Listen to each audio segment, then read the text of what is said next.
Bienvenue dans Histoire d'artisan. Je suis Lisa Millet et je serai votre guide dans l'exploration de l'artisanat. Je vous fais découvrir les visages, ou plutôt les voix, de ces femmes et hommes qui ont décidé de passer leur vie à créer. Aujourd'hui, nous accueillons Alice Marais, encadreuse et doreuse. Avec Alice, on parle de reconnaissance des artisans d'art, d'être une femme dans ses métiers, de l'intelligence de la main et de l'enjeu du digital dans l'artisanat. Nous avons d'ailleurs abordé un sujet qui me semble important à souligner en introduction. L'accès gratuit à la culture pour les artisans d'art. Alice nous explique qu'il s'agit certes d'un budget que peut s'offrir l'artisan d'art, mais qui, selon elle, et je partage son avis, serait une première étape dans la reconnaissance de ces métiers. Ainsi, nous avons décidé de lancer une pétition que je vous invite à signer. Je vous mets le lien en description, ainsi que sur les différents réseaux sociaux. J'ai passé un merveilleux moment à distance avec Alice. J'espère que ça se ressentira dans l'épisode. Belle écoute!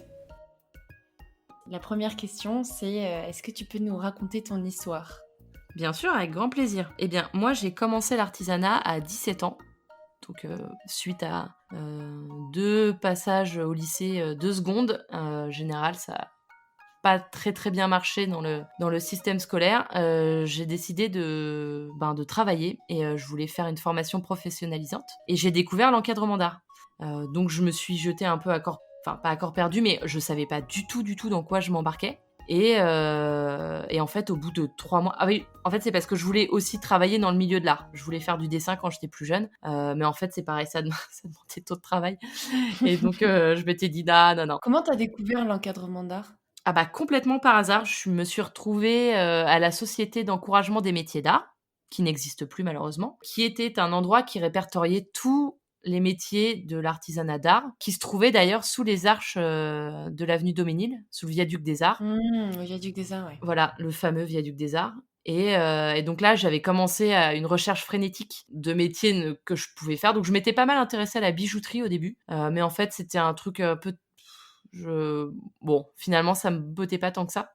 Et en fait, j'ai visionné une cassette VHS sur l'encadrement, où on voit un monsieur qui parle de son métier avec beaucoup de passion et voilà, qui avait l'air de beaucoup aimer. Et en fait, ce que j'aimais bien, ce qui m'avait beaucoup attiré, c'était son rapport à l'art très proche, très intime. Voilà, il expliquait que les artistes venaient le voir pour être conseillés, pour ses qualités, sa sensibilité aux couleurs. Ça m'avait beaucoup marqué parce que je suis très sensible aux couleurs et donc il disait que, chez l'encadreur, les nuances et le rapport aux couleurs est très important. Et donc je me suis dit: «Bon, bah, banco, ça a l'air d'être super, allons-y gaiement». Et donc je me suis inscrite au CFA de l'ameublement, La Bonne Graine à Paris. Et donc, je me suis trouvé un maître d'apprentissage et au bout de 3 mois, j'ai adoré ce que je faisais. Mais vraiment, je prenais beaucoup de plaisir et en plus, je suis tombée sur un atelier, avec des gens incroyables c'est devenu ma deuxième famille, pendant 3 ans. On est restés en contact d'ailleurs, on se voit plus trop maintenant, mais jusqu'à il y a 5 ans, on se donnait des nouvelles régulièrement. Bon bref, donc j'ai fait 3 ans d'encadrement. J'ai passé mon CAP.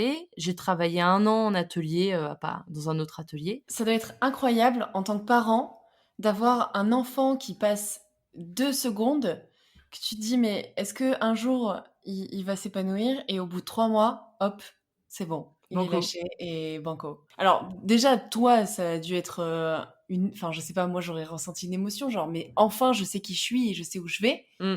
Et en tant que parent, c'est quand même la définition même du parent, c'est d'être inquiet pour son enfant. Ah bah oui, ça c'est Et là, sûr. tu te dis, mais ça y est, enfin, mon enfant, il s'est découvert et il sait qui il est. Et ça doit être un sentiment de soulagement incroyable. Et alors oui, c'est assez surtout à 17 ans. Mais c'est vrai que c'est drôle parce que sur le moment, on n'en parlait pas trop. Mes parents m'ont vraiment laissé, faire ce choix-là. Et en fait, j'ai appris plus tard que quand même beaucoup de membres de ma famille, se disaient: «Mais dans quoi elle s'embarque? Elle va pas passer son bac», enfin, il y avait vraiment une grosse appréhension et en même temps, ils disaient: «Bon, laissons-la faire, elle a l'air de savoir dans quoi elle s'embarque». Et en fait, ils ont bien fait parce que puis de toute façon, j'étais assez décidée, hein. Je voulais pas faire d'études, ça m'embêtait, j'aimais pas ça, l'école, c'était vraiment pas mon truc. Donc de toute façon, j'allais pas, traîner mes guenilles jusqu'au bac, difficilement, enfin pour faire quoi après, voilà. Et non, c'est vrai que ça a été je sais pas si ça a été un soulagement. Je pense que ça a été vraiment un soulagement pour mes parents parce que je m'en sortais tellement pas à l'école que ils se sont dit, «Tu un super, en tout cas pour l'instant, elle a l'air de s'épanouir dans ce qu'elle fait» et encore maintenant, 14-15 ans après, j'aime encore énormément mon métier. Enfin, je veux dire, je j'aurais pas du tout envie de l'arrêter. Enfin, absolument pas. Donc oui, je pense que ça a dû leur faire un truc non négligeable. Ouais. Ça, c'est sûr. Ok, donc tu te découvres, tu fais ton apprentissage.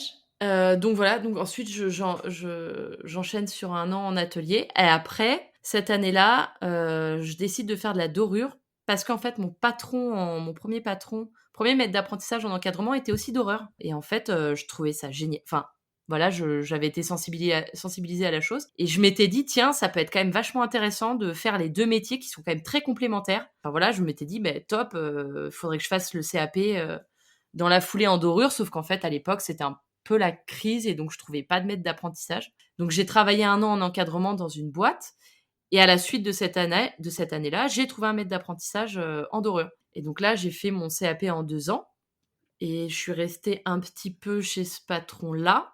Ensuite, j'ai travaillé dans une... Alors en fait, c'est marrant ce passage-là. J'ai travaillé quelques mois dans une boîte qui bossait avec les hôtels.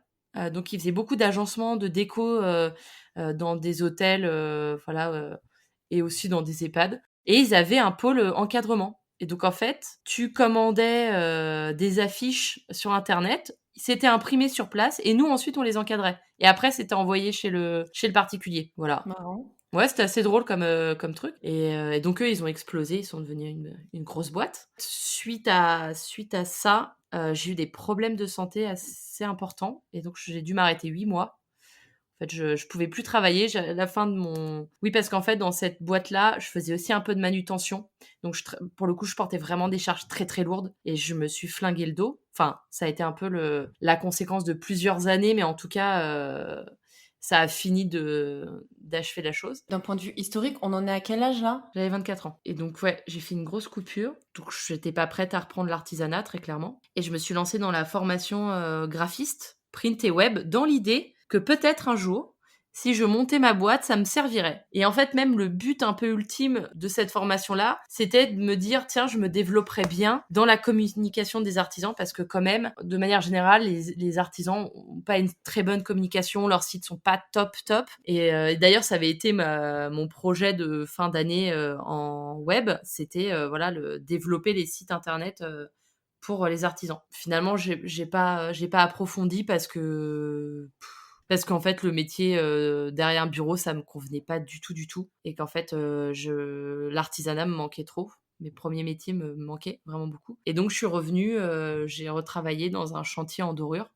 C'était mon premier boulot après le graphisme, où j'ai fait 6 mois. Et après, je suis retournée dans ancien atelier d'encadrement où j'avais travaillé en 2009, donc juste après mon diplôme. Et ensuite, bah, je suis tombée enceinte. Donc ça, c'est 2016. 2016, je tombe enceinte, donc j'ai dû m'arrêter un an. Et après, j'ai retravaillé pas très longtemps, dans une chaîne d'ateliers d'encadrement. Je ne citerai pas le nom. Je suis pas restée très longtemps pour plein de raisons assez négatives. Et en fait, suite à ça, je me suis un peu posée en me disant bon, on n'est quand même pas très très bien payé dans l'artisanat. Alors, est-ce qu'il vaudrait pas mieux monter sa propre boîte, quitte à être mal payé, autant l'aide pour soi-même. Et en plus, ayant un enfant en bas âge, il me fallait de la flexibilité. Dans le milieu de l'artisanat, les gens sont pas très très flexibles avec les enfants. En tout cas, avec les gens qui ont des enfants. En tout cas, avec les femmes qui ont des enfants. Surtout, plus que les hommes, parce qu'en fait, la question de l'homme qui a des enfants, c'est rien à voir avec une femme artisan qui a des gamins. Et c'est là, en fait, où je me suis lancée dans la création de ma boîte. Donc, c'était 2017. Non, 2018. 2018. Avril 2018. Et depuis avril 2018, je suis dans l'aventure entrepreneuriale, qui est pas simple, parce que là, entre les grèves qu'il y a eu l'année dernière, qui a suivi le Covid, là, c'est un peu... surtout que on dit souvent, les 3 premières années dans l'artisanat, si tu arrives à passer les 3 ans, c'est que ta boîte est a priori plutôt viable. Si tu passes ces 5 ans, tu peux potentiellement arriver à pas trop mal te payer. Là, je te cache pas que bon, si j'arrive à dépasser, le stade Covid, déjà c'est pas mal. Je pense que je serais assez contente. Donc non, là, c'est un gros challenge. Je pense que pour beaucoup d'artisans d'art, d'artisans de manière générale, mais dans l'artisanat d'art, je pense que là, c'est un gros, gros défi le Covid-19. Ça fait une très bonne transition avec la question sur le business model, Mmh. parce que du coup, tu vas pouvoir nous expliquer quels sont tes types de clients avec qui tu travailles, comment le Covid impacte cette relation avec le client. Alors, mes clients, principalement, sont plutôt des artistes et en tout cas en encadrement, j'entends, des artistes et des galeries. J'ai aussi des particuliers, d'ailleurs, qui sont souvent, du bouche à oreille, des artistes pour qui je travaille. Donc ça, c'est vraiment le noyau de ma clientèle et donc en fait, de facto, ça a été impacté, parce que, bah, confinement, donc en fait, tout ce qui touche à l'art, la culture, le divertissement, de près ou de loin, a été complètement anéanti. Donc en fait, ça a eu un impact énorme. Le premier confinement, j'ai été pas trop impactée, enfin, j'ai été un peu impactée parce que en plus, je commençais à vraiment développer des collabs, je commençais à avoir des bonnes pistes de prochaines expositions, donc ça mais bon, ça avait pas encore démarré, donc ça m'a un peu coupé l'herbe sous le pied, mais et puis comme tout a été à l'arrêt tout de suite, je veux dire, tous mes fournisseurs ont fermé, enfin vraiment, ça a été le calme plat.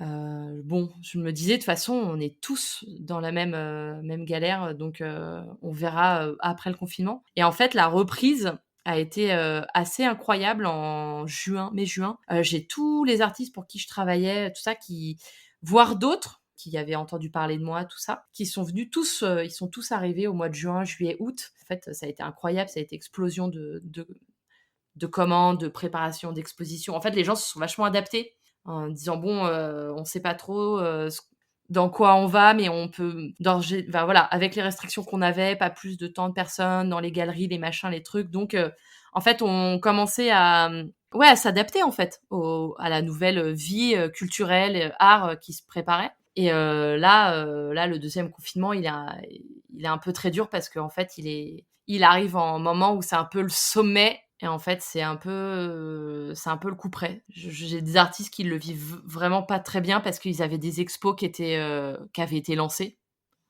et donc là, toutes les commandes sont à l'arrêt. Donc c'est un peu compliqué. C'est un peu compliqué à gérer parce qu'en plus, il y a pas de certitude de fin, de là, pour le coup, je suis beaucoup plus impactée que pour le premier. En plus, on en sait un peu plus, enfin, on en sait encore un peu plus, que le premier confinement. Donc j'ai des clients, en fait, qui ont peur, qui veulent pas prendre le risque de se déplacer, enfin, c'est très bizarre comme situation. Moi-même, je sais pas trop ce que je dois mettre en place, en fait, pour les accueillir, si je dois quand même les accueillir ou pas. Enfin, voilà, c'est parce que je continue à travailler et en plus, comme j'ai aussi des chantiers en dorure, c'est un peu compliqué, ouais. Ouais, la vision du futur je pense que c'est tous les métiers artistiques, la culture, l'artisanat. Au final, c'est des métiers qui passent en second, Ah, même voire plus qu'en second. en millième. Non, mais Ah non, en gros, je pense qu'on n'est pas du tout la priorité, mais vraiment pas du tout. De toute façon, la priorité, c'est que les gens continuent à travailler. Sauf qu'en fait, ouais, le tout, c'est que les grosses entreprises continuent à tourner et bon, les autres, qui vivent à verra, en fait. Si vous survivez, c'est bien, si vous survivez pas, ben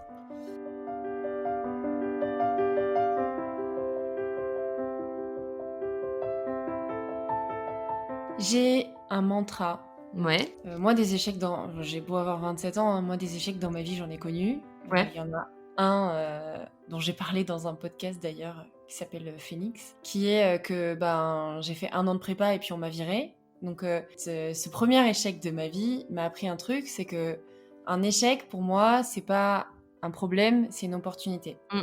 Et je suis convaincue que il faut pas voir, bah, après c'est facile à dire, hein, mais il faut pas voir ce deuxième confinement comme, un échec, un moment à passer qui va être encore plus difficile et cetera, mais comme une opportunité de se réinventer. L'artisanat pour moi, et c'est pour ça que j'essaye de répandre la positivité, Mmh. c'est que je pense que si on est dans un bon état d'esprit, les artisans, c'est des artisans qui sont de base des gens créatifs. Mmh. C'est quand même un état d'esprit créatif. Si on s'associe tous ensemble pour trouver des idées, eh ben, je suis sûre qu'on peut réinventer le métier et qu'on peut trouver des idées pour pallier ce problème de, ben, il y a pas de commandes qui viennent. Mmh.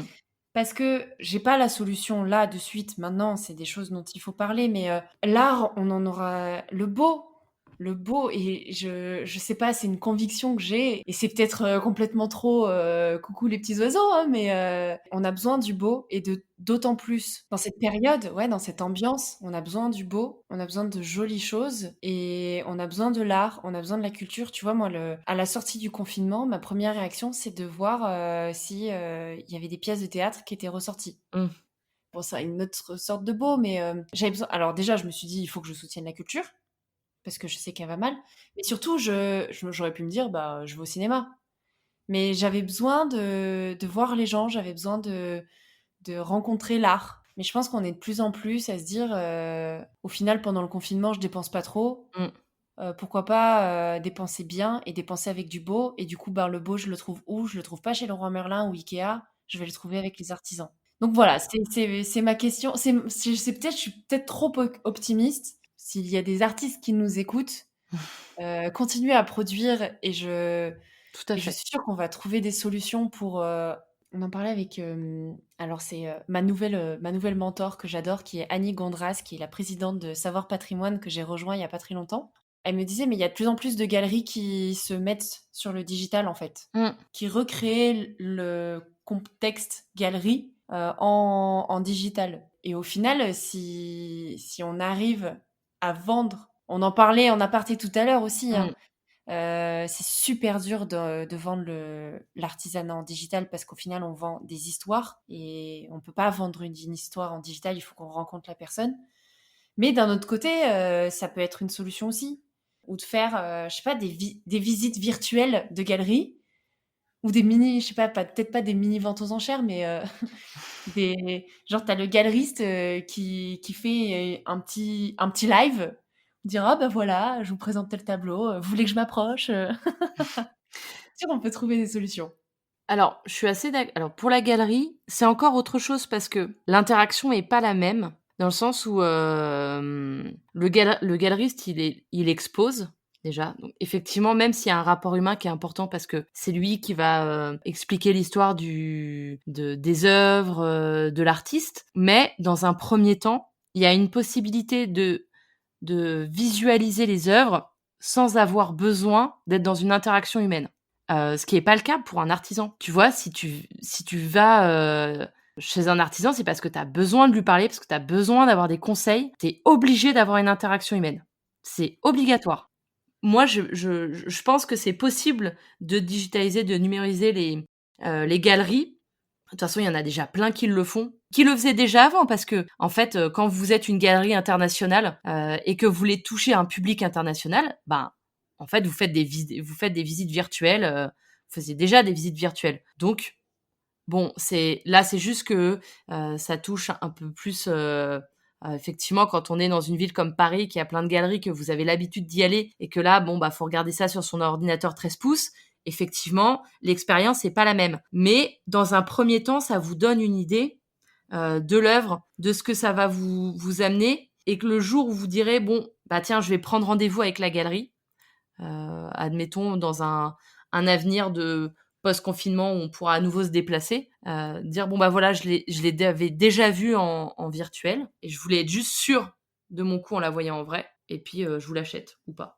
Enfin non, s'il se déplace, a priori, c'est qu'il va l'acheter. Alors que l'artisan, c'est pas possible, en fait. On peut pas être dans une interaction virtuelle dans un premier temps. Oui, parce que c'est ce conseil-là qui est difficilement digitalisable. C'est pas possible. Ça veut dire qu'il faudrait avoir une installation dans son atelier avec plusieurs caméras, que la personne chez elle, elle ait aussi toute cette installation. Je veux dire, il y a des choses qu'on peut arriver à transcrire par le virtuel, mais vraiment pas tout. Les matières, la texture, la lumière, le rendu, la dorure par exemple. La dorure, c'est à prendre en photo, c'est Un enfer. C'est un enfer, c'est la mission impossible. Donc en fait, si vous le voyez pas en vrai, les couleurs, la couleur sur un ordinateur sera de facto pas la même qu'en vrai. Donc moi, si je vais voir quelque chose à travers un écran, je vais proposer une couleur et en fait, le jour où je l'aurai dans la main, je vais me rendre compte qu'en fait, c'est pas du tout la bonne couleur parce que l'écran m'aura pas donné c'est pas la même vision que mes yeux.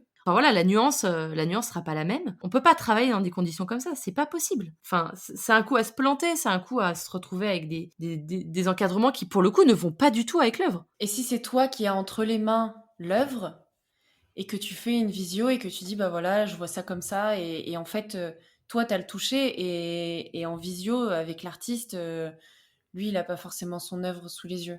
Ce qui m'est déjà arrivé avec des artistes avec lesquels je travaille beaucoup, c'est-à-dire qu'elle m'envoie des photos de son œuvre et en fait, bon, elle me fait vraiment confiance, hein. Donc elle me dit: «Je te fais confiance, tu me fais des propositions et après, tu me dis c'est quoi les mieux et je choisis». Là, on arrive à des niveaux où c'est pas forcément possible avec un particulier parce que c'est la première fois, mais ça, c'est envisageable avec des artistes avec lesquels je travaille souvent. Oui, c'est qu'il y a la relation de confiance. Parce qu'il y a la relation de confiance, parce que je connais sa manière de travailler, elle va savoir me décrire les textures de son œuvre, de comment c'est, les couleurs, tout ça et moi, à partir de ça, je peux arriver à travailler et me dire: «Bon d'accord, alors ça, c'est ça. Elle, je sais qu'elle aime plutôt tel profil», donc ça va être plus simple. Mais un particulier qui arrive on me l'a déjà demandé, on m'a déjà envoyé des demandes par mail en me disant: «Voilà, j'ai telle ou telle œuvre, ça fait telle ou telle taille», bon, pour des prix, d'accord, mais pour des propositions, je dis: «Mais je peux pas, je sais pas, en fait. Si je vois pas votre œuvre, je ne peux pas vous donner une idée. Ce n'est pas possible». Ce que je proposais, moi, encore une fois, je pense qu'il faut qu'il y ait la relation de confiance, c'est, tu l'œuvre et toi, tu as l'œuvre sous les Ah yeux. oui, oui. Ah tu elle me la livre, tu veux dire en physique, elle me livre l'œuvre? Ah oui, oui, ça c'est possible. La partie conseil, en fait, elle vient de toi, et Oui, comme oui, tu c'est le vrai. disais tout à l'heure, au final, il y a beaucoup de gens qui disent, «Écoutez, j'y connais rien, je vous fais confiance, Mmh mh. faites-moi des propositions». Donc autant que ce soit toi qui aies la chose sous les yeux Tout à fait. et qu'après tu fais un visio et tu dis: «Bah, voilà, moi je propose ça, ça, ça». Ça, c'est possible. Ça, c'est plus envisageable. Après, il y a la problématique du transport de l'œuvre. Bon, c'est une question de prix, hein, mais c'est possiblement, dans un avenir où si on peut plus sortir, on peut plus avoir d'interaction avec, ces commerçants, ces artisans, effectivement, oui, ça peut passer comme ça. C'est peut-être la chose la plus envisageable. Un sujet qui est hyper important dans l'artisanat, il y a beaucoup de personnes qui disent, «Faites-moi un devis». Mmh. Je peux pas te faire un devis si j'ai pas l'œuvre sous les yeux. Je peux pas te faire un devis si je connais pas les matières dont tu as besoin. On n'en a pas parlé du tarif, des matériaux, dans l'encadrement et la dorure, mais j'imagine que, ben, si la personne te dit: «Faites-moi un devis», et tu dis: «Ben, je sais pas s'il vous faut du plexiglas ou du verre, je sais pas s'il vous faut du métal ou du bois», Mmh. bah, je peux pas vous faire un devis, en fait, et je suis obligée de vous faire une première proposition. Donc travaillez sur votre projet, commencez à faire du conseil pour ensuite vous faire de votre devis. Donc au moins passer peut-être, 1 ou 2 heures dessus avant de vous faire un devis, et ça, il y a beaucoup de gens qui comprennent pas, je pense. Ah tout à fait, tout à fait. Oui, ça m'est arrivé souvent qu'on me demande, «Ça coûterait combien un encadrement?» Ça veut rien dire. Enfin, Ça c'est peut coûter 10 € comme ça peut coûter non, deux mais mille euros, mon ça n'a petit. aucun sens. C'est ouais, voilà, c'est ça et je dis: «Bah, ça dépend, la taille, ça peut» bah, alors 10 € non, mais ça peut coûter, oui, entre 50 € et 10 000 balles. Je sais pas, en fait, ça veut rien dire ce que tu me demandes. J'ai besoin de plein d'éléments, pour te faire un devis, et c'est vraiment marrant parce que je pense qu'ils se rendent pas compte de ce que c'est un encadrement, en fait. C'est pour ça que moi, ce que j'aime bien quand je fais mes devis, c'est que je détaille tout. Toutes mes matières premières, elles sont détaillées. Donc en fait, mon client, quand il a le résultat final, il voit combien le verre va lui coûter, combien le cartonnage, les attaches, la petite quincaillerie, ma main-d'œuvre à moi, le profil du cadre. Et donc en fait, ils se rendent bien compte qu'il y a de la matière derrière. C'est pas juste l'encadrement final. Je pense qu'ils ont une visualisation où ils se rendent pas compte du nombre de matières premières qu'il y a dans un encadrement. Franchement, Alice, tu me vois pas là, Non? mais je souris, mais vraiment, parce que c'est ce que je répète constamment aux artisans que j'accompagne. Le devis, c'est une part hyper importante de l'éducation. Mmh. Il faut que tu fasses comprendre aux gens d'où viennent le prix. et que tu fasses comprendre que tu ne te payes pas 500 € de l'heure. C'est ça, tout à fait. Tu te payes à peine 20 € et encore, tu pas rajouté la marge parce Ouais, qu'il faut que tu fasses ton market et ta com. c'est ça. On en a déjà parlé dans mes accompagnements où je disais, plus c'est détaillé, plus tu vas éduquer et tu vas créer la confiance. Mmh, tout à fait. Parce que tu vas faire comprendre d'où vient tout. Enfin, je suis super contente que tu l'abordes parce que je me bats avec les artisans pour passer du temps sur le devis Mmh. et dire: «Mais plus c'est détaillé, mais comme tu dis, le moindre clou, mais Ah bah, ouais, ouais. mettez tout, absolument tout».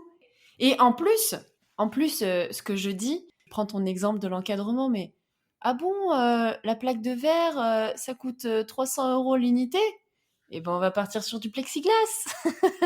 Ça, tout à fait. On peut travailler le devis et la personne va se rendre compte que le devis est complètement malléable. Oui, ah bah, oui, c'est le principe d'avoir des options, en fait, mais moi, quand je fais mes devis avec mes clients, je leur dis: «On il y en a plusieurs possibilités». C'est pour ça que souvent, quand je les connais pas forcément, je leur propose plusieurs solutions, donc en général les moins chères, le plus basique, à vraiment quelque chose qui est très adapté à leur sujet, qui coûtera un petit peu plus cher, mais en tout cas, je suis sûre que ça leur plaira. Avec des options différentes de verre, tout ça. Parce que je veux pas qu'ils se sentent au pied du mur où ils ont pas de choix, où ils se disent: «Bon, bah, du coup, je vais prendre la version enfin voilà, ce qu'il y a de plus cher parce qu'il y a pas d'autre option». Pour moi, c'est vraiment important de dire à mes clients: «Voilà, ma proposition, c'est ça avec tel verre. Alors c'est vrai que le profil va être plus cher, le verre va être plus cher, mais votre encadrement, il va être vraiment unique. Vous allez l'adorer, vous ne vous en lasserez pas.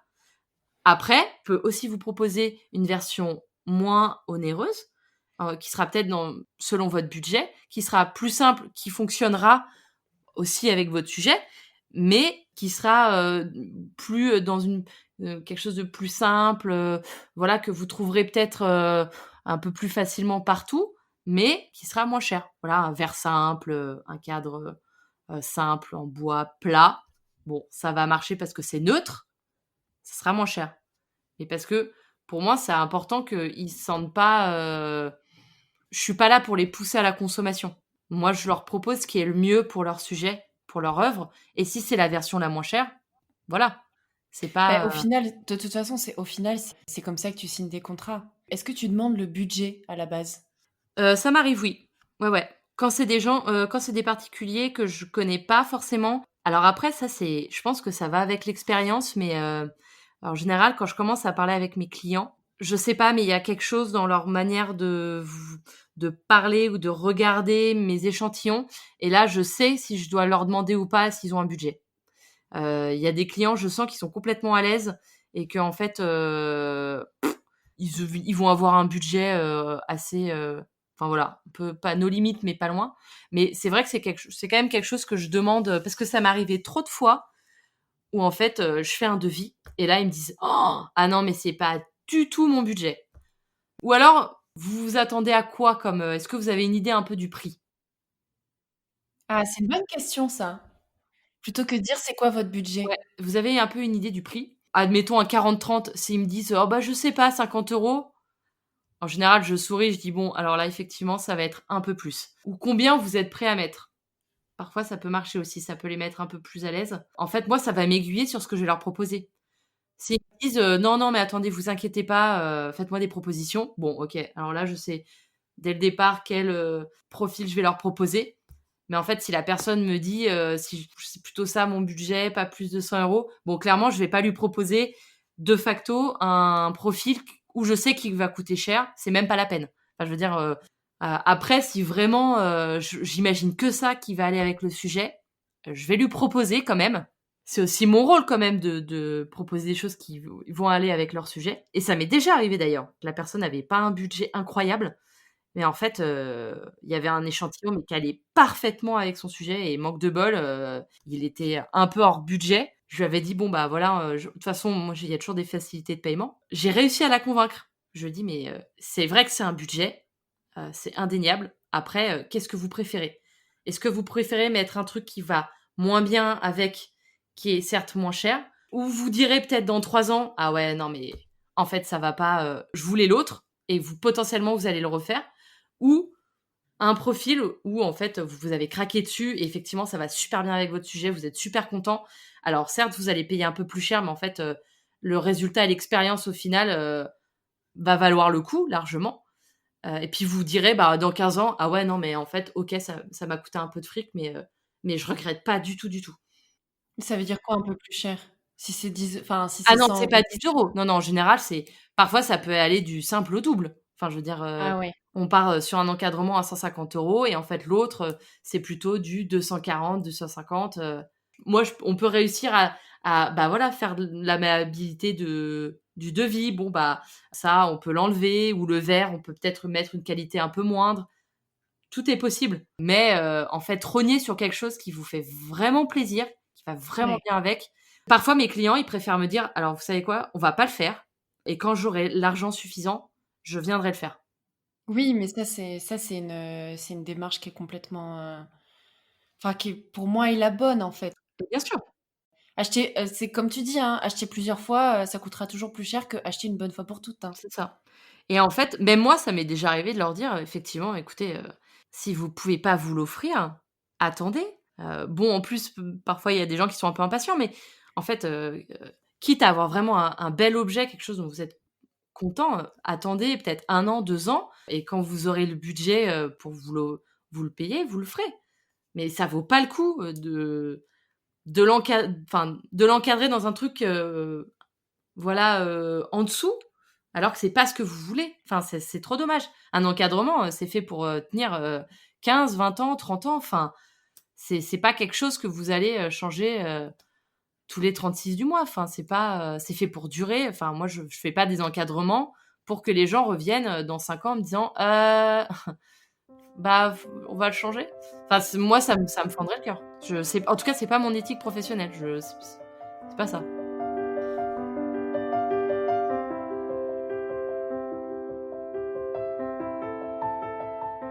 On en vient à c'est un peu ma question préférée en vrai. Je suis toute oui. Ouais, ma question sur les anecdotes. Est-ce que tu as des anecdotes à nous raconter, Alice? Ouais, en encadrement, c'était dans mes premières années d'apprentissage. Donc je me souviens, c'était un monsieur qui était venu faire encadrer une photo de lui, donc c'est un vieux monsieur, hein, qui vient nous faire encadrer une photo de lui, serrant la main de Gorbatchev. Et donc c'était, enfin voilà, ça avait l'air d'être une photo auquel il tenait vraiment, vraiment beaucoup et donc on lui avait fait une proposition d'encadrement, tout ça, bon bref. Et le jour où il est venu le récupérer, donc de souvenir, je crois que j'avais fait, une partie de la fabrication et donc on lui montre l'encadrement et je vois, une vague d'émotion un peu le submerger où il était, hyper ému et il regarde l'encadrement et il dit à ma patronne, il prend ses mains en disant: «Mais l'encadrement est superbe, vraiment merci beaucoup, vous vous rendez pas compte à quel point cette photo me tient à cœur, je vraiment c'est un souvenir très important pour moi». Et en fait, ça m'a vraiment beaucoup marquée parce que je me suis dit: «Mais, ah mais en fait, c'est ça la satisfaction de la gratification de quand tu fais un travail, tu fabriques quelque chose et tu vois dans les yeux de ton client il est ravi, il est heureux». Certes, voilà, on sauve pas des vies, on fait pas des mais je trouve que c'est très suffisant et quand on fait quand on travaille, en fait, tout simplement, quand tu as cette gratitude de ton client, ça n'a pas de prix, en fait, vraiment, et je pense que ça m'a vr ce jour-là, j'ai été confortée dans l'idée que je ferai ça toute ma vie. Enfin, je veux pas faire un travail où il y a aucune reconnaissance, en fait, le travail que tu fais, c'est OK, c'est normal, c'est super, c'est bien, mais on te le dit jamais. Enfin et vraiment l'artisanat, ce côté, cette proximité avec ton client, ben, je trouve ça, assez incroyable. Et ouais, c'est et pourtant ça remonte, hein. Je pense que je devais avoir, 18 ans à l'époque. 17 ou 18 ans, ça devait être la première année et ça m'a vraiment beaucoup marquée. Enfin, on le répète souvent, mais c'est quand même un métier, tout le temps la même chose qu'on aborde, mais humain. Mmh, Et encore ce côté humain, bah, se ressent aussi dans, quand tu crées pour une personne, alors ça peut être particulier, mais Mais j'imagine, enfin, je sais pas comment tu considères les artistes. Est-ce que tu les considères comme des professionnels ou des particuliers? Comme des professionnels. J'imagine qu'il y en a beaucoup qui doivent avoir la même émotion. Mmh. Ah oui, oui, oui. Oui, oui, c'est vrai. C'est tous ces métiers humains où, ben, derrière, tu as une certaine reconnaissance. Ça doit être la même chose quand, je sais pas, quand tu es médecin, mais dès que tu as le contact humain, en fait, tu dois vivre des événements comme ça tellement enrichissants où tu te dis: «Mais je sais pourquoi je fais Ah ça». ouais, c'est ça, ouais. Je sais pourquoi je le fais et je sais pourquoi je le ferai encore toute ma vie. Moi, je vois, j'ai plein d'amis qui ont pas du tout, qui travaillent, bah, voilà, derrière les bureaux, qui ont pas du tout ce rapport-là avec leurs clients et en fait, pour rien au monde, j'échangerais ça. Enfin, je trouve que c'est tellement, c'est vraiment important parce qu'il y a on sent qu'on est enfin, voilà, qu'on a fait, on y a mis beaucoup d'une autre. Enfin, en plus la fabrication, c'est quand même, on part de rien, on a une œuvre, on arrive à un résultat concret et en plus, surtout quand c'est toi, tu vois, qui a conseillé ton client, qui a pris du temps.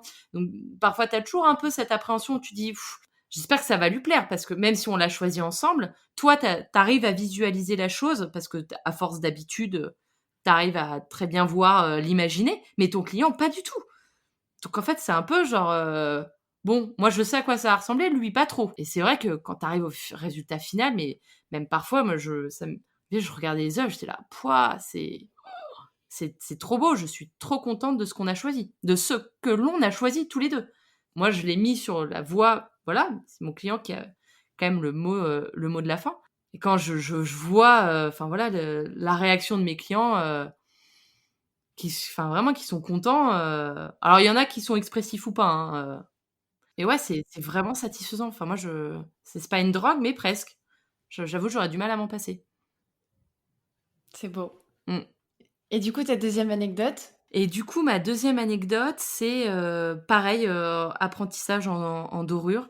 Pour recontextualiser, en apprentissage en dorure, ce qu'on nous a souvent dit, c'est, quand tu commences, tu fais un peu les choses ingrates, c'est-à-dire on te met direct au ponçage du blanc, à la préparation des supports qui prennent beaucoup de temps et ça, tu peux le faire pendant un petit moment quand même et donc ça, tout le monde me l'avait toujours dit à l'école, les gens, les doreurs que j'avais pu rencontrer, tout ça et donc le 1er jour que je fais chez mon maître d'apprentissage, j'arrive, je rentre dans l'atelier, tout ça et je vois qu'il y a des boiseries, des portes, partout, allongées, enfin, à plat, à horizontal et donc moi, je m'attendais logiquement à ce qu'ils me disent: «Bon, bah, on va faire du ponçage, tu vas me poncer ça, nani nana, on va faire comme ça» et là, en fait, mon patron me tend, un coussin à dorer, une palette, un couteau et il me dit: «Bon, bah, maintenant, tu vas me dorer, toutes les moulures là qui sont sur les boiseries» et je suis restée complètement perplexe, un peu perdue en me disant: «Qu'est-ce que quoi?»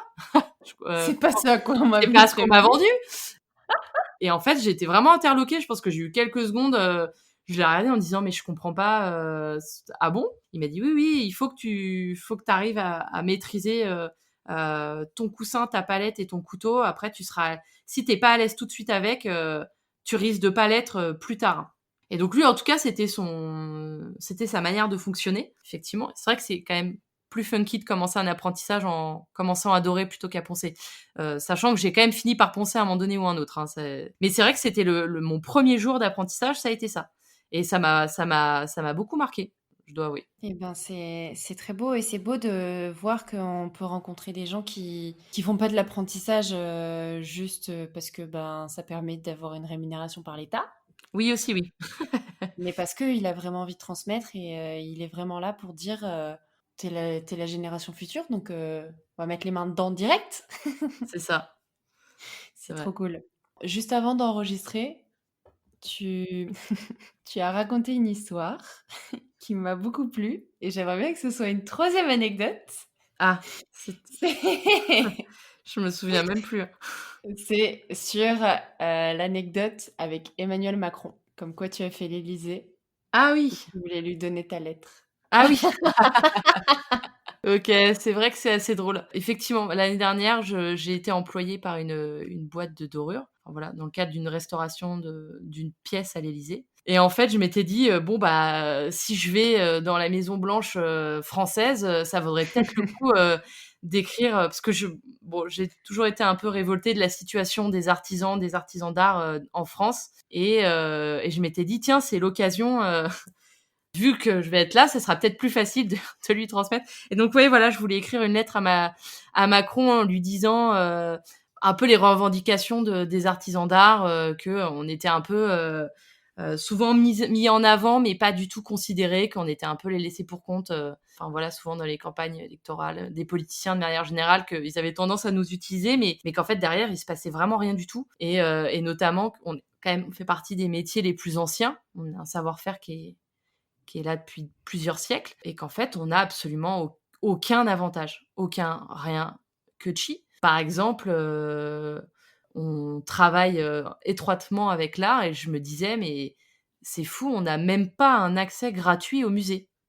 Alors que, je veux dire, quand on travaille dans la dorure, l'ébénisterie, la marqueterie, tapissier, en fait, on se nourrit de l'art. On en a besoin pour travailler avec nos clients, pour être sensibilisés, à ça. Enfin, ça fait partie de notre travail et enfin voilà, on est obligé de payer, comme un des mortels et ça m'a toujours beaucoup étonnée. Alors, effectivement, on n'a jamais eu trop de revendications et je me disais: «Mais» enfin voilà, j'avais envie de lui faire une lettre et lui dire, tout ce qui va pas dans le milieu de l'artisanat, et qu'il faudrait un peu plus, penser à nous et on demande pas non plus, d'avoir une statue à nos effigies, dans les endroits où on travaille, mais d'avoir un peu de reconnaissance.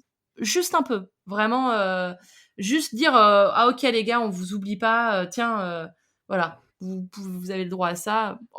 Par exemple, les journalistes, ils ont une carte de presse, c'est un peu la sésame, ils font tout ce qu'ils veulent, ils font ce qu'ils veulent avec, c'est quand même, un passe-droit non négligeable, notamment pour aller dans les musées et je me disais: «Ben, pourquoi, nous, on pourrait pas avoir une carte aussi, notamment?» Ça serait, assez intéressant, mais pas que, d'avoir des facilités de transport, Bref, donc voilà, je voulais écrire une petite lettre, à Macron que je n'ai évidemment pas faite.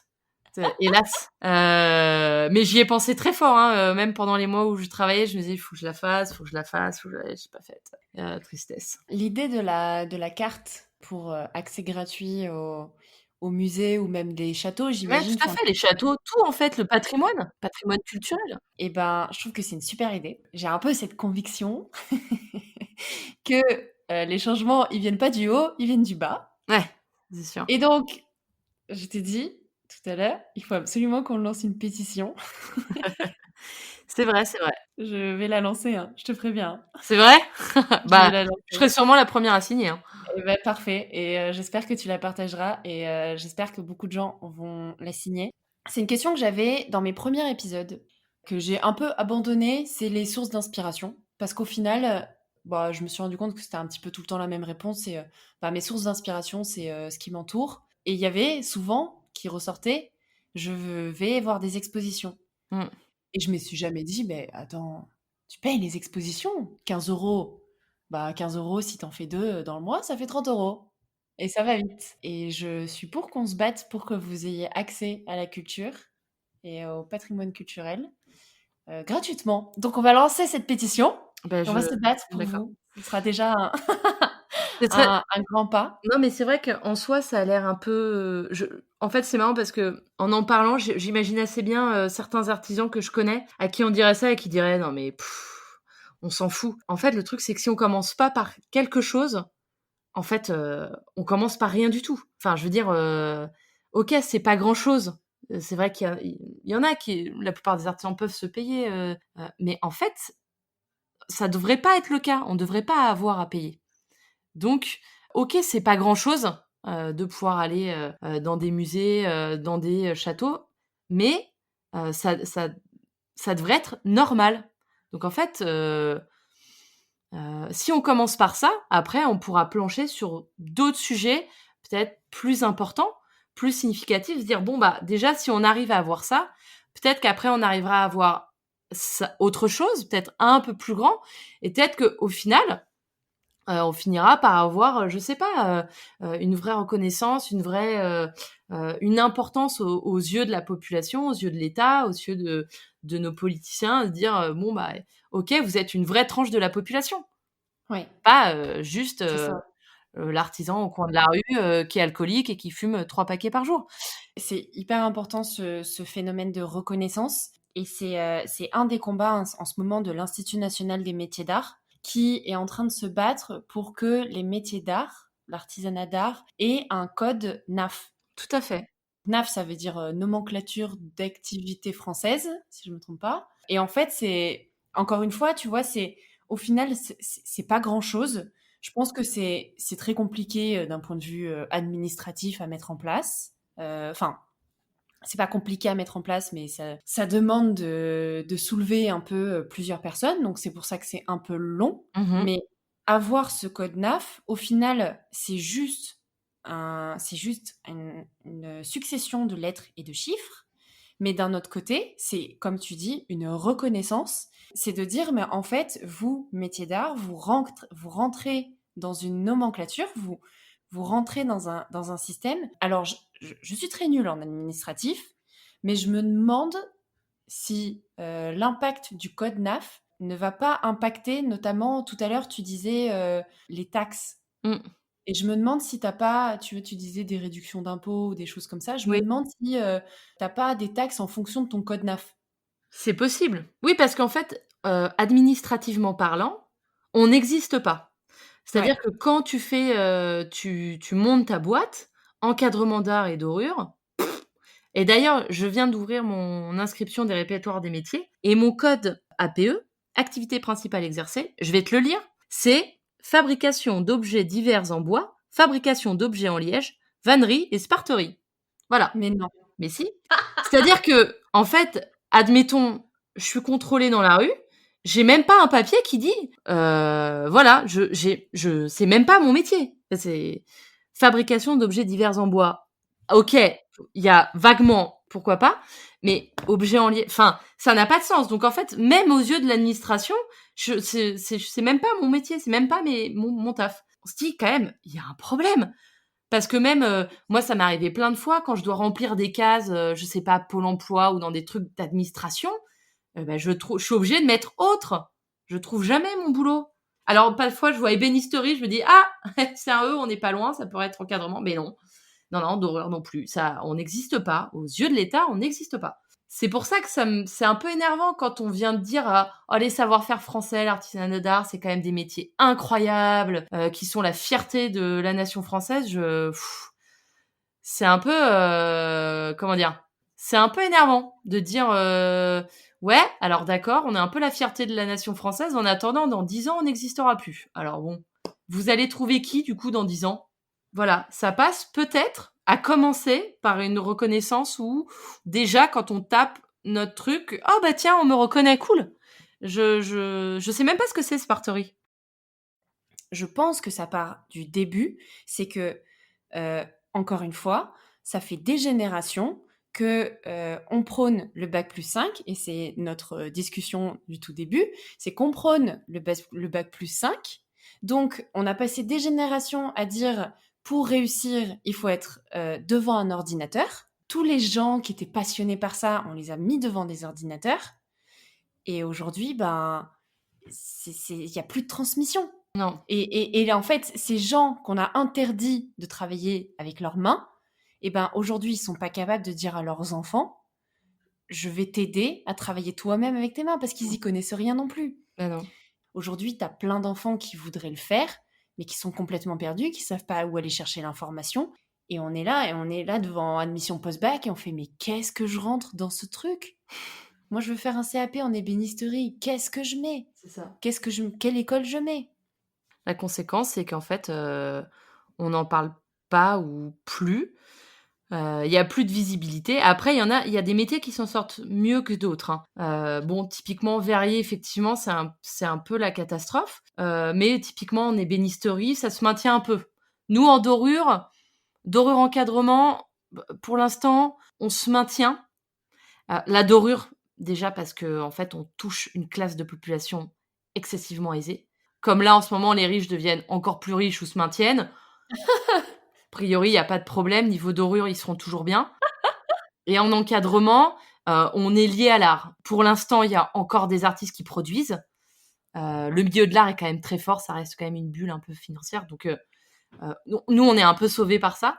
Mais typiquement, on n'en a pas trop parlé dans le milieu de la dorure. C'est un milieu qui s'est cassé la gueule en 15 ans. Juste, on est passé de, je sais pas, 400 ateliers à Paris à genre 10, dont 2 gros, et après des moyens petits qui se maintiennent. Mais en fait, on est en pénurie d'horreur. Les formations, on fait de la reconversion, mais bon, c'est compliqué. Cette chute, elle est due à quoi?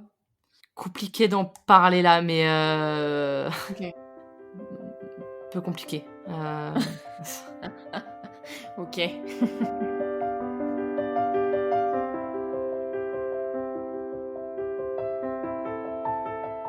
Je suis trop contente, c'est des sujets qui me...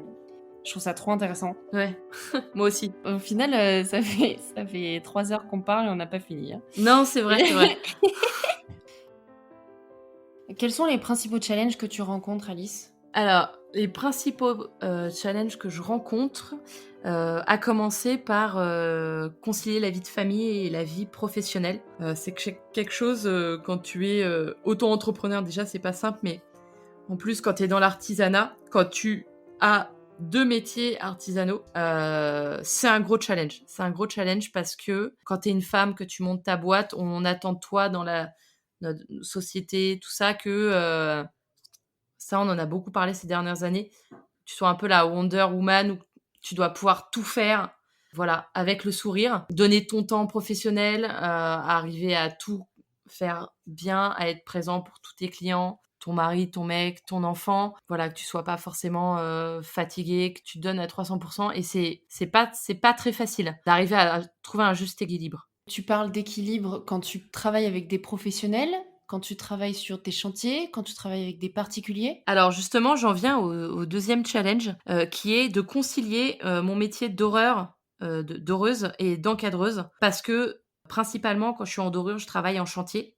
Donc en fait, j'ai des missions qui peuvent durer de 2 semaines à plusieurs mois, et donc je peux pas laisser mon atelier d'encadrement sur le carreau. Donc en fait, je suis obligée, d'arriver à trouver un planning pour travailler en chantier la journée, en atelier le soir. Parfois, être obligée de me dégager une journée supplémentaire dans la semaine pour être en atelier, voire en plus le samedi. Donc du coup, ça me fait des semaines qui sont très chargées parce que, bah voilà, de 8 heures à 17 heures, on va dire, je suis sur le chantier. Ensuite, de 18 heures à 20 heures, je suis en atelier. Donc ça, je fais ça à peu près depuis 6 mois. Plus la vie de famille à côté, ma vie perso. Enfin, ça, c'est vraiment un gros challenge pour moi. Parce que, il y a un moment donné, la fatigue commence à pointer le bout de son nez. En ce moment, j'arrive à trouver un équilibre avec les personnes l'atelier pour qui je travaille en dorure, qui sont personnes flexibles et voilà, très, très humains, très ouverts, et c'est vraiment très chouette de travailler avec eux, et donc qui me permettent de pouvoir travailler plus facilement à mon atelier. Mais bon, ça reste des choses à réussir à bien. Difficilement conciliable. Alors oui, c'est difficilement conciliable. C'est pas impossible, vraiment, c'est pas impossible, mais je pense que là, mon erreur, c'est que je veux tellement satisfaire tout le monde dans des temps donnés restreints que je me fatigue beaucoup, et qui dit fatigue dit erreur, dit possibilité de se faire mal. Donc ça, il faut que je fasse attention à, dans ces cas-là, donner des délais un peu plus longs, surtout pour l'atelier, pour pouvoir en fait, à me maintenir physiquement et mentalement pour réussir à pas être tellement fatiguée que ça soit plus du tout possible. Tu as déjà expliqué que tu étais capable de dire non. Tu es capable de dire non pour des projets, notamment de particuliers qui veulent te faire faire des petites choses. J'ai pas enfin, en tout cas, dans ce que tu expliques, tu sembles dire que tu as du mal à dire non sur des plus gros projets avec des délais très courts. Alors ça dépend. Par exemple, en atelier, en encadrement, quand je me suis lancée, j'acceptais tout, même les délais ultra shorty, et je me suis pas plantée, mais j'y ai laissé des plumes. Je me suis retrouvée dans des situations où je bossais de 9 heures du mat à 2 heures du matin, et ça, c'était pas possible. Donc j'ai appris, les 6 premiers mois où j'ai commencé, j'ai fait beaucoup d'erreurs. Je disais oui, je donnais des délais complètement impossibles à tenir. Là, maintenant, je fais attention. Je sais que je suis plus capable de le faire. Donc, j'arrive plus facilement à dire oui, mais quand je sais que c'est pas possible, même sur des chantiers, dernièrement, j'ai dû refuser un chantier parce que je pouvais pas assurer, et parce qu'il était trop loin, trop éprouvant. Je pouvais pas assurer et le chantier et mon travail à l'atelier. C'était pas possible et moi je veux pas, mettre mon travail d'encadreuse, sur le bas-côté au profit de mon travail de doreuse. Pour moi, il faut que je trouve un juste équilibre et donc j'ai dû refuser ce chantier. C'est parce que j'apprécie pas forcément, de faire ça, mais c'était pas possible pour moi de le faire. De concilier les 2, c'était impossible. Donc voilà, j'ai dû, m'organiser autrement, retrouver des chantiers un petit peu moins éprouvants, moins loin, plus proche de chez moi, plus raisonnable en termes de temps, tout ça. Donc là, c'est vrai que ça a été, cette année, ça a été vraiment apprendre à dire non, à des choses que voilà, je peux pas faire, hein. Physiquement, je suis quand même toute seule dans mon atelier il faut que je sois raisonnable avec moi-même, même si, bah, enfin voilà, j'ai besoin de faire rentrer de l'argent. Encore une fois, pas à n'importe quel prix. C'est très régulier que les artisans aient une double activité. Donc, toi, c'est encadreuse et doreuse. Il y a des artisans qui vont avoir des facultés en design et qui vont dire bah, je vais faire du design en freelance plus. Je pense notamment à Aurélie Chaden que j'ai enregistré dans les premiers épisodes. Et en fait, dire je prends une double activité pour pouvoir faire mon artisanat comme j'en ai envie, parce qu'en fait, c'est ça aussi. Souvent, la double activité permet de dire je n'ai pas cette pression monétaire pour l'artisanat et du Mmh. coup, je prends les projets qui me correspondent le plus. Tout à fait. Il y a cette dimension de si on choisit un double métier, il faut choisir un double métier compatible. Mmh. Ce double métier de, ben, si toi, t'as un métier en atelier et un métier sur chantier, c'est peut-être pas forcément des métiers compatibles. Et donc, réfléchir à, bah, est-ce que je vais pouvoir passer la première heure sur l'encadrement et la deuxième heure sur la dorure Mmh. de ta journée, c'est pas possible. C'est pas simple, mais c'est un peu l'histoire de ma vie, mais j'aime pas choisir. Je Oui, oui, oui. je pense que ça fera rire les personnes qui me connaissent quand j'aurais dit ça, mais j'ai pas envie de choisir l'un ou l'autre. J'ai pas envie de me dire: «Bon, là, c'est plus possible, faut choisir». Je serais incapable. Enfin, je pense que je préférais, continuer à être à vraiment devoir trouver, plancher, à me dire: «Bon, maintenant, tu prends 1 heure et tu réfléchis à comment vraiment bien t'organiser pour être vraiment, à la fois, présente au chantier, présente sur les ateliers, quitte à, voilà, prévenir tes clients, dire, vraiment mettre un planning, dire, «Je peux être présente tant et tant à l'atelier, le reste du temps, j'y suis pas». Donc voilà, mes délais seront plus longs parce que je peux pas travailler tous les jours comme un encadreur, voilà, qui a que ce métier-là ou juste d'horreur, parce que je le veux pas, en fait. J'ai pas envie. Enfin, j'y arriverai pas, surtout, je pense. Ça permet de respirer aussi. Tout à fait. En fait, j'aime vraiment les chantiers en dorure, pour moi, c'est vraiment complémentaire de mon taf à l'atelier, de mon travail, c'est pas pour rien que j'ai fait les 2, c'est que c'est complémentaire. Donc ça me fendrait le cœur si j'étais obligée, amenée à devoir choisir, j'aimerais pas du tout. Du coup, j'en viens à la dernière question, Alice. Mmh. C'est comment vois-tu l'avenir de l'artisanat d'art? C'est une très bonne question. C'est une très bonne question. Je suis pas particulièrement, très optimiste à long terme. Pour moi, de mon analyse, je pense qu'on est des métiers qui sont voués à disparaître. Les gens ont tendance à un peu bondir, mais typiquement, la dorure, je pense que d'ici 20 ans, ça existera plus ou peu. Pourquoi? Il y en a c'est difficile d'être doreur toute sa vie, en fait. D'être doreur ou encadreur jusqu'à ses 70 ans, c'est un peu utopique. Donc je pense qu'il y en a peut-être pas mal qui d'ici 50 ans, feront a priori autre chose. Je suis pas sûre qu'il y ait une grosse relève derrière. Il y en aura, mais beaucoup moins. En fait, je pense qu'au fur et à mesure des années, plus ça va aller et moins il y aura d'horreur sur le marché. Parce que moins de formation, parce que moins d'ateliers et donc voilà. Donc je pense que c'est un métier qui va mourir doucement. Après, il en restera toujours, hein, quelques-uns, les irréductibles, voilà, mais je pense que c'est pas, malheureusement, c'est pas un truc qui va perdurer. L'encadrement, peut-être un peu plus.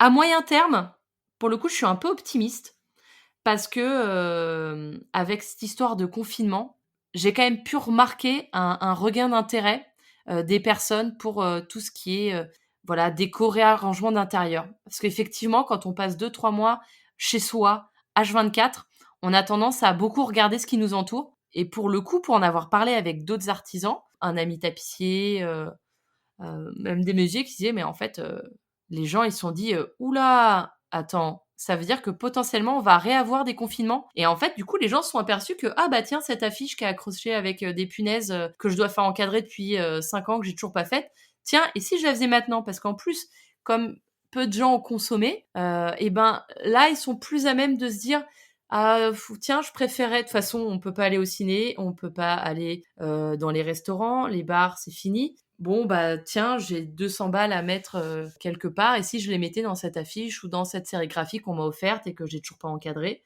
Et donc, à moyen terme, effectivement, j'ai eu un regain de clients particuliers notamment, voilà, qui me disaient: «Bon, bah, là, c'est le bon moment pour faire encadrer les choses que je dois faire depuis des années et que je le fais pas, et qu'en fait, j'aimerais bien l'avoir chez moi». Parce que, potentiellement, on sera amené à être à nouveau confinés. Puis, en fait, même les gens qui sont en télétravail, ils ont envie d'être dans un intérieur où ils sont bien, ou qu'en fait, alors effectivement, ils ont une chaise un peu pourrie. Bah là, du coup, ils vont se dire, «Bah tiens, je vais refaire mon fauteuil, qui est un peu naze, plus confort comme ça, je serai mieux». Bah pareil, tiens, ce mur, il est blanc, c'est pas top, et si je mettais une œuvre d'art, ou un truc ou quelque chose, ou de la céramique, ou enfin, en fait, les gens ont très envie de se réapproprier leur intérieur, ce qui était pas le cas avant puisqu'on vivait beaucoup dehors, en dehors de chez nous, chez les autres, bah, voilà, dans les bars, dans les expos, dans la vie culturelle et le divertissement, qu'on avait avant. Maintenant, on va être à nouveau plus chez nous, et donc je pense qu'à moyen terme, on va avoir, voilà, des regains pour les artisans d'art. Combien de temps ça va durer? Est-ce que tu es en contact avec, des ateliers d'encadrement d'horreur qui ne sont pas à Paris ou banlieue parisienne? Hem, pas trop. Ah si, si, j'ai une amie doreuse, qui est à Avignon. C'est vrai que ça fait un moment on s'est pas parlé. Oui, je connais quelques doreuses, en dehors de Paris. Parce que, tu vois, je me dis, ta réflexion au final, on passe beaucoup de temps dehors, Mmh. c'est quand même relativement une réflexion de Paris et ses alentours, puisque c'est vrai qu'on a des petits logements et on a souvent envie de les fuir, ces petits logements, parce qu'on est un Mmh. peu serré.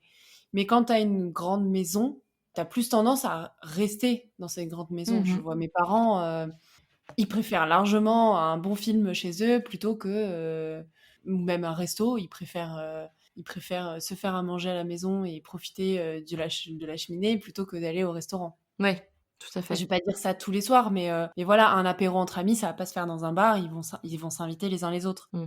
Je me dis, c'est peut-être un regard de personne qui vit dans des appartements et dans des Mmh. endroits assez petits, et Tout à que fait. oui, je suis d'accord, on va avoir très, très envie, c'est dans les prochains mois, les prochaines années, de faire en sorte que nos logements soient plus agréables à vivre, et que ce soit pas rempli de meubles IKEA. C'est vrai. Et puis surtout, on va beaucoup plus les utiliser, donc on va se rendre compte qu'IKEA, ça ne tient pas. C'est ça. «Ah! En fait, ce tiroir est nul». Mais sans doute, tu raison que dans les prochains mois, on va se dire: «Mais, j'ai envie d'un truc beau chez moi». Ouais, c'est possible. Après, en dehors de Paris, je pense que les gens peuvent avoir aussi ce type de réflexion parce que malgré tout, même s'ils vivent pas enfin, après ça a des questions de tranches d'âge. De facto, les personnes de plus de 60 ans, a priori, ils ont une vie nocturne un peu moins importante que quelqu'un qui a 25-30 ans. Après, on s toujours, hein, enfin voilà, qui sont plus dans la sortie, mais c'est quand même plutôt ça. Je pense que même des gens qui sont en région vont prendre plus le temps d'aménager, leur maison, ou enfin voilà, débarrasser de choses qui étaient de mauvaise qualité pour se dire: «Bon, bah, tiens, c'est peut-être le bon moment pour, racheter un truc de meilleure qualité, que ça tienne mieux dans le temps». Mais c'est vrai que là, le discours que j'ai eu, c'est plus un truc de grande ville, notamment, Paris et sa banlieue. Mais je pense que ça peut être applicable à d'autres grandes villes et même, moyennes villes. Enfin, c'est Mais pas tu raison dans le sens aussi où, enfin, on l'a vu avec les jardins, les gens qui étaient à la campagne et qui se sont pris d'affection pour le jardinage, ils étaient à la campagne, hein. C'est sûr. Mais donc, toi, sur le long terme, dans des dizaines d'années, tu vois un déclin de l'artisanat? Je pense, oui. Il y aura toujours des métiers, parce qu'il y a des artisans qui s'en sortent un peu mieux que d'autres parce qu'ils ont un côté utilitariste. Typiquement un tapissier, ben, une chaise, c'est utile. Et on s'assoit dessus. Donc, en plus, si elle est de bonne qualité, qu'elle est esthétiquement parlant, elle est belle et qu'elle nous plaît, c'est encore mieux. Un encadrement, c'est quand même très loin d'être utilitaire. Juste, c'est beau et ça nous apporte quelque chose à l'intérieur, enfin, pour nous, mais je veux dire, si on doit être amené d'avoir moins de choses chez nous et qu'on doit prioriser des choses très utilitaires, bah, c'est sûr que l'encadrement et la dorure ou, je sais pas, la marqueterie, la sculpture, ça va pas rester. Franchement, je suis vraiment pas très optimiste et pour le coup, j'espère que je me trompe, vraiment. J'espère que mon moi dans 15 ans dira: «Non mais tu vu comme tu analyses tellement mal la situation» et qu'en fait, il y aura un regain et qu'en fait, final, tout le monde s'arrachera les doreurs et les encadreurs, en France et qu'on nous chouchoutera tellement qu'on sera super bien payés et que ça sera génial et que la vie sera belle. Mais, je suis pas, j'y crois pas trop. Surtout si on part il y a quand même eu beaucoup de modes, notamment dans la déco où c'était très minimaliste. Le côté, scandinave très, épuré, sans esbrouffe, sans rien, blanc, gris, taupe, beige, sans truc accroché au mur, vraiment le simpliste. Ben ça c'est pas très bon pour nous, par exemple. Ah, c'est sûr que toi, tu préférais, le logement de Donald Trump. Ah bah ah OK, alors, Non? non.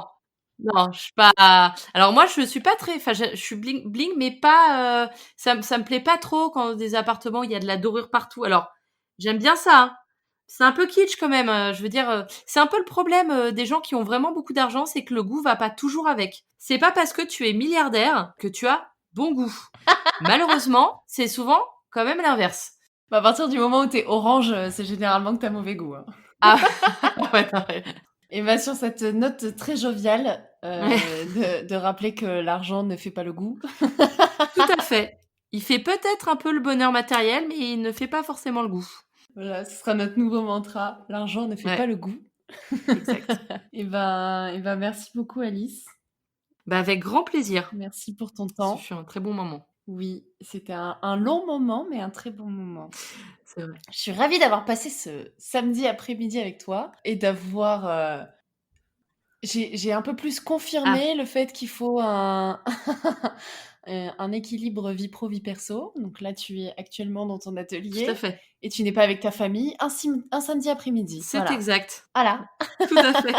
Donc merci pour ton temps. Merci, tu diras merci à ta famille pour Je moi. transmettrai. Qu'ils t'aient prêté à C'est moi. ça, je leur dirai. A priori, ça de Ça les dérange pas? non, non, ça ils seront contents. Enfin, ils sont contents déjà. OK. Bon, bah, très bien. Ben, merci beaucoup et puis à bientôt. À bientôt en vrai. À bientôt. Ah bah, j'espère bien. Bah, oui. J'espère bien qu'on se verra en vrai, peut-être, soyons fous, autour d'une bière dans un bar. Oh là là. Qui sait? Bah, peut-être, qui sait? Moi, j'aimerais bien visiter ici Montreuil. J'y suis déjà allée. C'est vrai? Oui, je suis allée voir Aude. Ah bah oui, Aude la relieuse. Oui, la relieuse, Tout à il faut fait. absolument que j'interviewe, une relieuse. Eh ben, au plaisir de te faire visiter ici Montreuil, qui est un endroit, très dynamique, très euphorisant et très, Et plein de talent. plein de talent. Tout à fait, plein de gens très intéressants. Bah, avec plaisir, très rapidement, j'espère. J'espère aussi. Merci Alice. Eh ben, je t'en prie, avec plaisir. Merci beaucoup pour votre écoute. J'espère que vous y avez pris du plaisir. Vous pouvez continuer de m'aider à faire découvrir les histoires d'artisans au plus grand nombre en mettant une note sur iTunes et en vous abonnant sur votre plateforme de streaming préférée. Comme d'habitude, je publie régulièrement des photos du travail des artisans sur Instagram. Donc n'hésitez pas à vous abonner pour découvrir leur métier en images. À bientôt avec une nouvelle histoire!